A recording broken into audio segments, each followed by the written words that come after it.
it gets stuck when we tighten? I don't know where we went wrong. Put fire in the hole. Winner! Chicken dinner! Hallelujah! Cause that dude, oh my gosh. I love fig trees, but this one's right in the way. You're playing patty cake with it, hit it hard like a boss. Man up, son. Which is bad for him.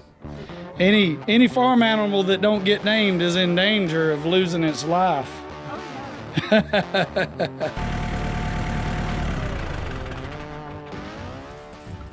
So here we are out here. I'm here with Dan the man with a plan, my nephew, and we are getting the trencher assembled on the tractor. So I got a M6800. It's a 70 horsepower Kubota tractor. According to the statistics, it runs 11 GPMs of hydraulic fluid. And this Bradco 625 trencher, they recommend between 14 and 22 GPM. So we're gonna be a little low. This is gonna be kind of experimental, but we've got all our parts fixed. I'll show y'all the tip. This tip was broke when I bought it. See if y'all can see that. We got the new roller bushings and a new bolt and a new shaft. They call this a shaft, not a nut. So it's square outside profile, but it's threaded on the inside.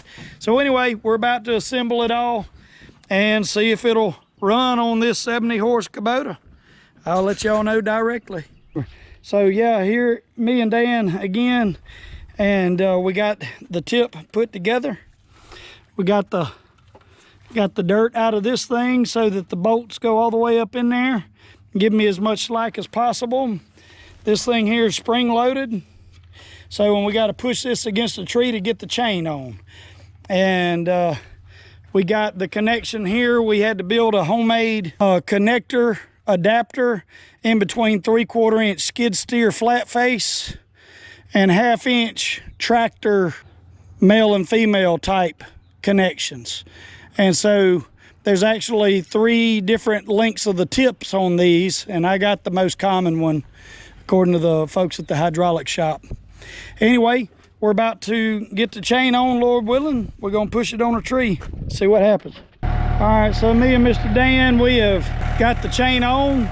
We got this part right here up against a tree and pushed enough where we could get the chain started, and then we got it on there the rest of the way with a hammer and flat bar. And so now we're gonna tighten this against this sleeve here, which will push the whole arm out and tighten the chain. We're gonna tighten it until this is at least a little bit off of that main shaft there.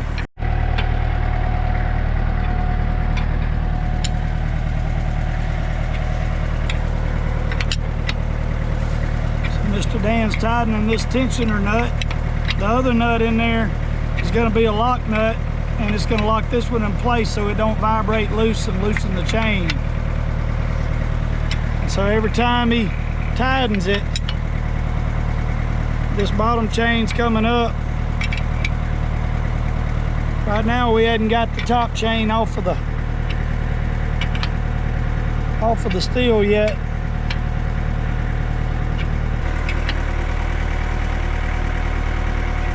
All right, Mr. Dan, let me work on my side. Fix my side up. It's not finger tight right there. It was in a bind.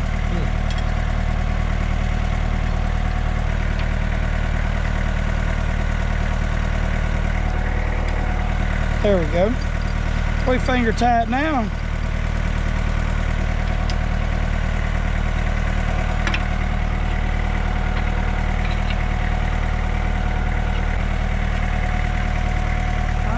Understand why we are not yet up off of this steel, because that dude, oh my gosh,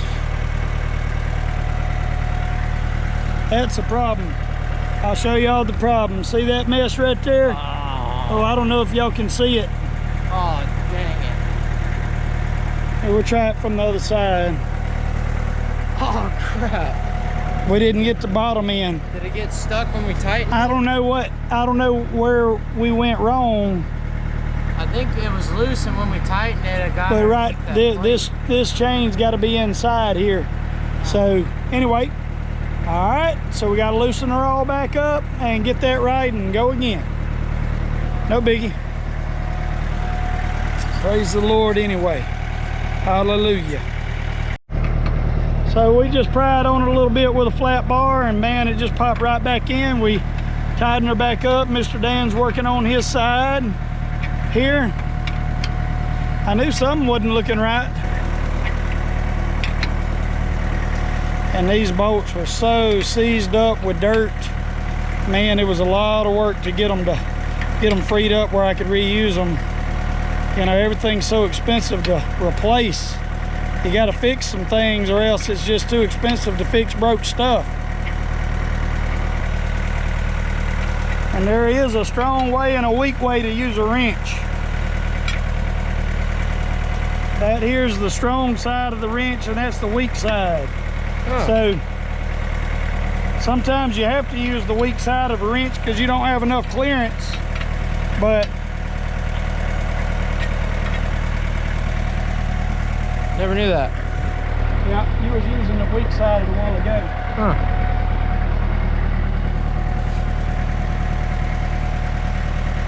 That's a problem right there. We got metal against metal. We're gonna have to bend that out.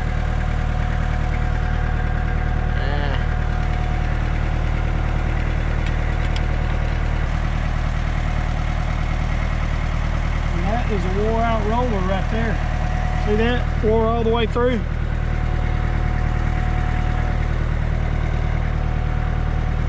It is up off the steel on top. So we'll tighten it up here in a minute. We got to make sure we can get this separation we want right here first. Let's see if we can.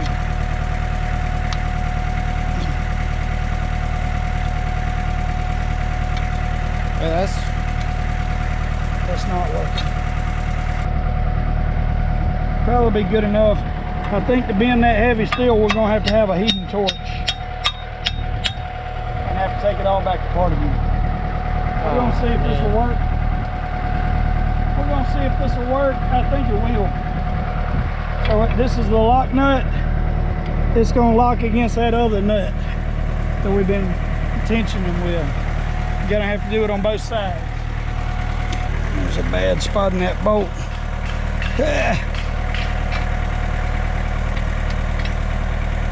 I took these, I had to put the bolt in a vise, bench vise, and get these nuts to turn. And then after I got them to turn, of course, first of all, I had to clean all the threads that were exposed up with a wire wheel on a grinder.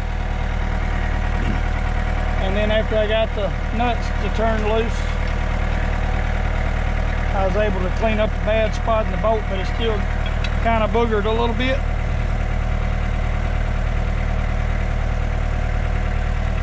All right, it's lock nutted.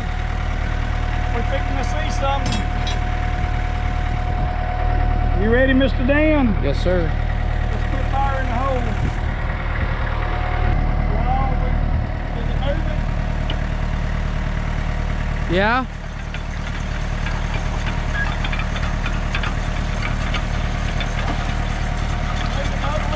Yep. Hey, yeah, dog.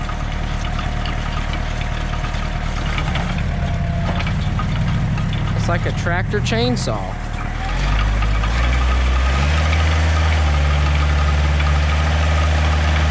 I love tractor chainsaws.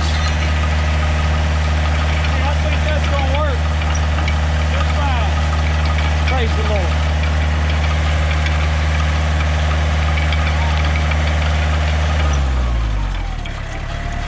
Sweet. Heck yeah. Let's go in here with Mr. Samuel and see what he's got going on. All right, so let me show y'all what Mr. Samuel's got going on. We're here at single wide mobile home here, and we are redoing the lights. Walls are being taken out by a carpenter that isn't working for me, and we are doing the wiring. And so we're going to put in a light vent right here over the toilet and tub. We're going to put a can light in here,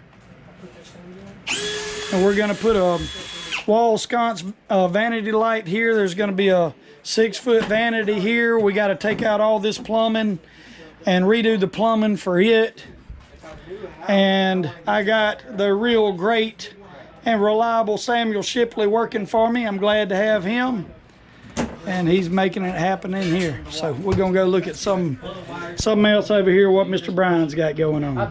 All right, so Mr. Brian has nothing right here that we're trying to turn into something, trying to get a toilet plumbed. It'll be a toilet eventually. Right down in there, y'all probably can't see it, there's a 3-inch PVC T down there, and he's got to get that. It's basically a riser. That's what they call it in the plumbing world. A 3-inch riser. It's going to come up to a closet flange, and we are not using this. This is made for like slipping into cast iron. We're not slipping into cast iron, so we won't be using that. We're just going to have a welded, cemented PVC closet flange and install a toilet today. Today, old son. Today. In the next old 30 minutes. All right. Please. Thank you. Good morning, my people, and welcome to Build and Sew Ministries. And so here I am this morning with the Bradco 625 mounted up to our Kubota M6800. We're going to do our trenching today. We're going to be putting utilities in for a camper site, and we'll be auging holes and installing a new power pole with a 200 amp service and all that, hopefully today. Hopefully all goes well. I wanted to read y'all a little scripture to start us out. Philippians 2 verse 5. I've been thinking about just what it is that Christ did for us, that God the Father sent Christ to do for us, and just how it all happened and what he had to go through. And this is one of the verses that popped up in my mind, and so I just wanted to read it to y'all and share it with you. Have this attitude in yourselves, which was also in Christ Jesus, who, although he existed in the form of God, did not regard equality with God a thing to be grasped, but emptied himself, taking the form of a bondservant, and being made in the likeness of men. Being found in appearance as a man, he humbled himself by becoming obedient to the point of death, even death on a cross. For this reason also God highly exalted him and bestowed on him the name which is above every name, so that at the name of Jesus every knee will bow, of those who are in heaven and on earth and under the earth, and that every tongue will confess that Jesus Christ is Lord, to the glory of God the Father. So Christ came and he emptied himself and he humbled himself as a man. And this he's saying here that we should have a similar mindset, and we should humble ourselves and obey God and serve God. And so Jesus, he came and he was being obedient. He humbled himself and was obedient to the Father. And we too should be here humbling ourselves and obeying the Father and following him in the same mindset. So anyway, I hope that's a blessing to y'all. Here with the Bradco 625 on the Kubota M6800, we're going to see what happens. So y'all wish us luck.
All right, so yeah, we're fixing to aug this hole. We got a 24-inch auger here, our poles. I went and measured another spot on it. It measured about 9-inch diameter. Anyway, we're gonna use this so we don't have to use post hole diggers. They want 5 foot from the ground to the center of the meter socket. And so we got 10 foot between the center of our meter socket and the bottom of our pole. So we got to dig a 5 foot deep hole, and 4 foot is about right here, according to Mr. Brian. Yeah, it's about right here where it starts. We may yet have to use post hole diggers, and so that's what we're doing now. At least we got a big enough hole to stand in. Right. Hey, after we do that, we've got to come to the side and centered 2 foot off of the side of the pole. The ground rod. We gotta dig a one foot deep hole for the top of the ground rod. So they want the ground rod a foot underground? Yes. So that's what we're gonna do. So after we dig this, we're gonna move over. We're gonna dig down, and we might just do that with post hole diggers. I'm not sure. Yeah. Anyway, we ain't gonna do it with this. It's a little overkill. Right. Well, how you gonna get it below ground if it's a small hole? If it's a big hole, then I can get a hammer down in there. Well, if it's a small hole, you gotta use your hammer drill.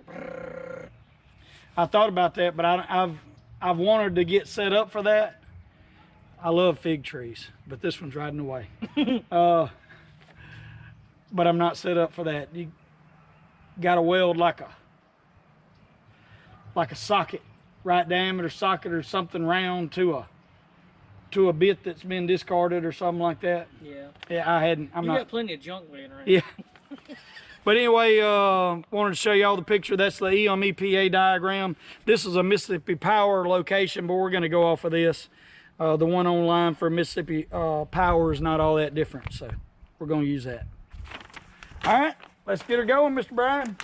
Also, I went ahead and hand dug about 6 inches to make sure there wasn't anything in the way here. We're assuming we're out of the way of everything. Come on back. That'll work. Yeah, let's do that.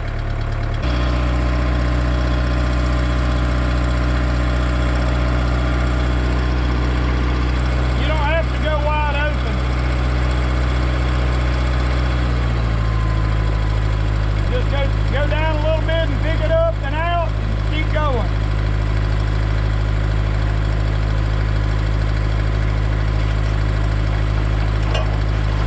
Pull forward a little bit. Forward? Yeah.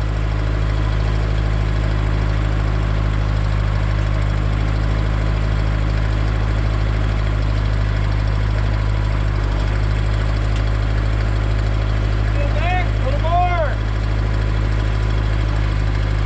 All right. Yeah, come on down.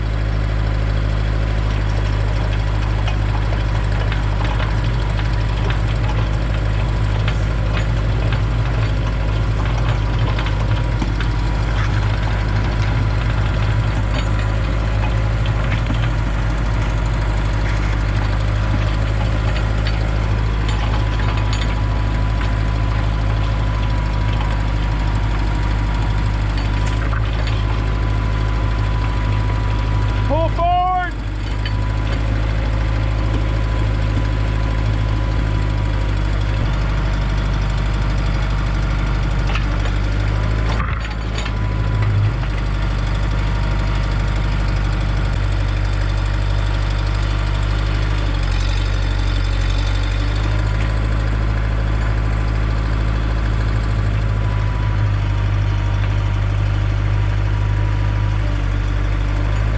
Stop.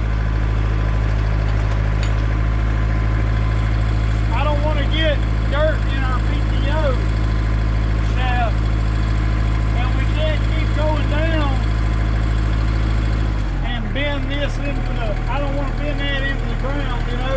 Yeah, I was trying to like get close, but I would really prefer not to have to hand dig a 2 foot wide hole 5 foot deep. So if we can get this like where I think we can get We can get that extra foot. And I don't want to get dirt in my shaft. Go ahead.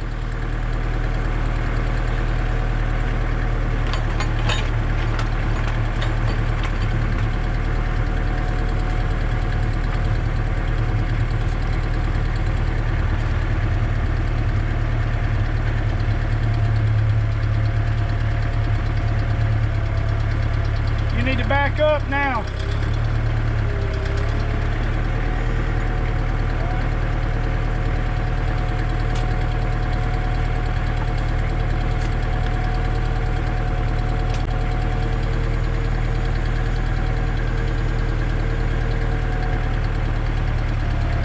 Yep, too much.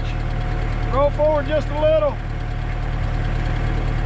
Well, it probably ain't too much by the time you get down there. Go on with it.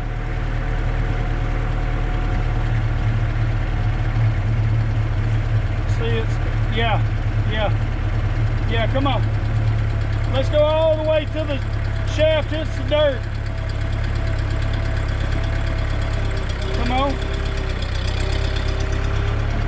Yeah, clean that hole on out. We'll just have to clean that shaft up and re-grease it.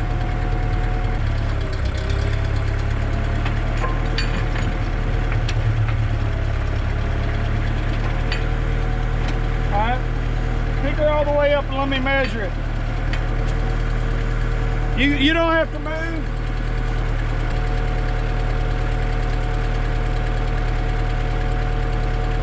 I don't know. I don't think so, buddy. 3.5 foot. 3.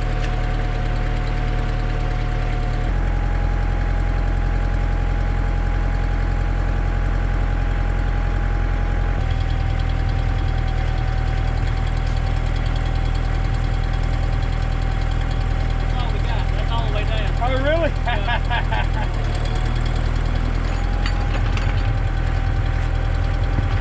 That's all we got. Man said that's all we have. Let me think.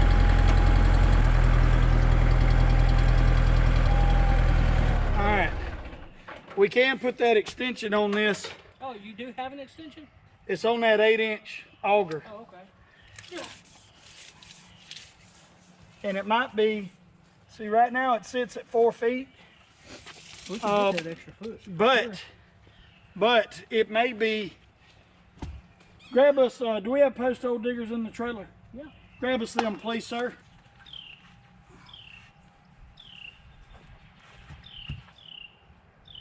It's a little over 4 foot. We need 8 inches.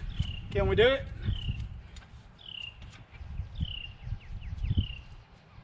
I guess. We'll go see. You want to do this? I mean, go see. It's terrible. Let's see. Holy moly. I need some of the lining And it ain't got to be 24 inches wide. It's either that or it, I mean, I don't know how hard the ground is down there.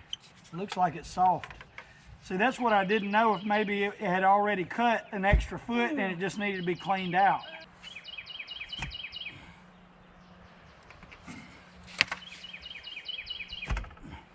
A hole this big, you can make a human time capsule. Only 5 foot. And that weight of that pole is going to tamp that down tight easily. Yeah, and it's I don't think at 1 inch is gonna 5 foot less than an inch, and it'll tamp more than that inch for sure. especially with Let's go get the pole. we're gonna take this We're gonna use that right there. Good, you do you. Keep going. Hey, lower it down a foot.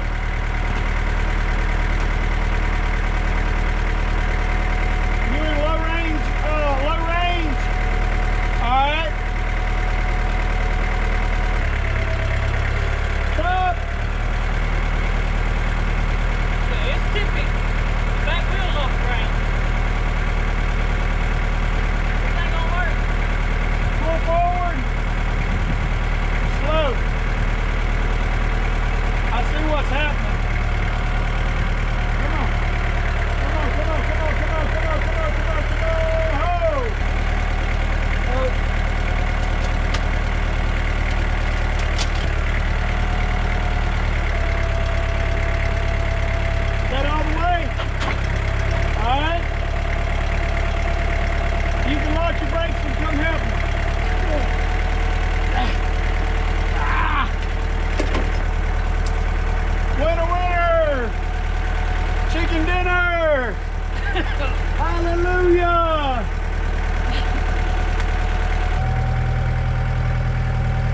back again. We got to get this pole stood up and plumbed up. Tamped into place. We'll put some concrete around it too.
Because the pole varies from top to bottom.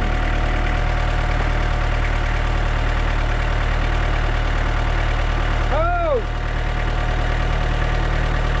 All right, give me slack.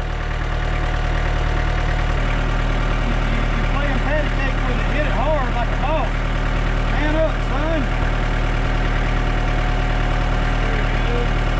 That's loud. I agree, Mr. Brian. Hey, look at there. It just needed a woman's touch. It did need a woman's touch. All right, so we got our pole in. We decided to turn it toward the power line direction, which is perpendicular to the mobile home here. Of course, this pole right here is going to be out of the way. That's their 100 amp service. Have the hole dug a foot deep beside the pole so that the ground rod can be 2 foot away from the edge of the pole and below ground. So anyway, that's what we got.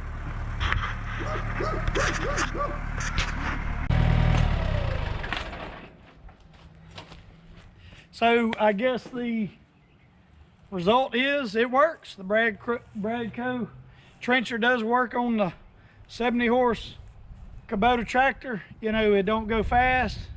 It hits lines and it wants to stop. We bungee strapped our control handle back so it wouldn't kick out as much, and that helped a lot. And so if it wasn't for all this old plumbing in the ground that we were hitting, I think it would have been a lot easier.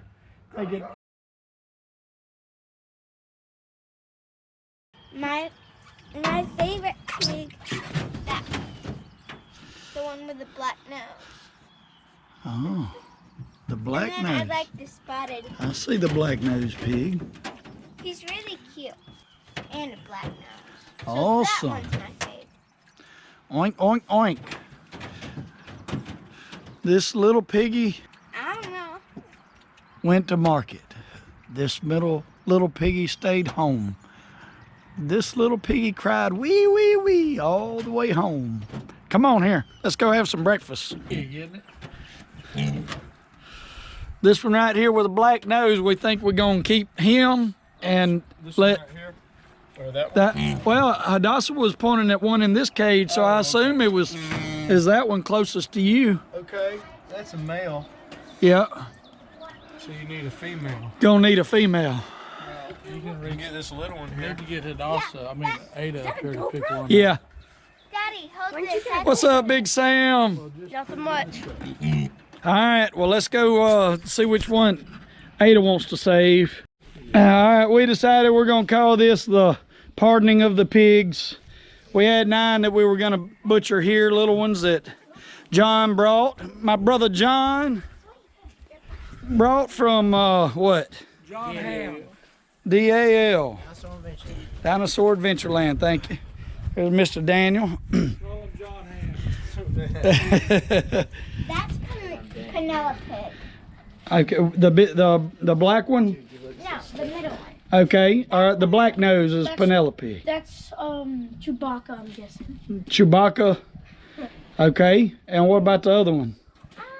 We don't have a name for him yet. He's the male. He's indistinct at this time, which is bad for him. Any farm animal that don't get named is in danger of losing its life. Oh no. See, that's why I told you not to name the big pig. Daddy, his name is Hank. Call him Porker. Hank? Porker. Oh, you can. Yeah. Funny. Funny. No, his name is Hank. All right. All right, guys. Let me show y'all this 4-H pig we got. Me and my dad. He's the big guy. They are all so cute. Look how pretty he is. Hey. Hey, little guy. Yeah. And well, we're not going to be pardoning him today, unfortunately. We are going to be eating him. So that's what we got going on. All right, we got all the pigs butchered, and we've started on the roosters. John's got them hung up. And we are working on getting the feathers off our first one. It's easier to cook now. This might not be a good example for y'all. We're learning as we go.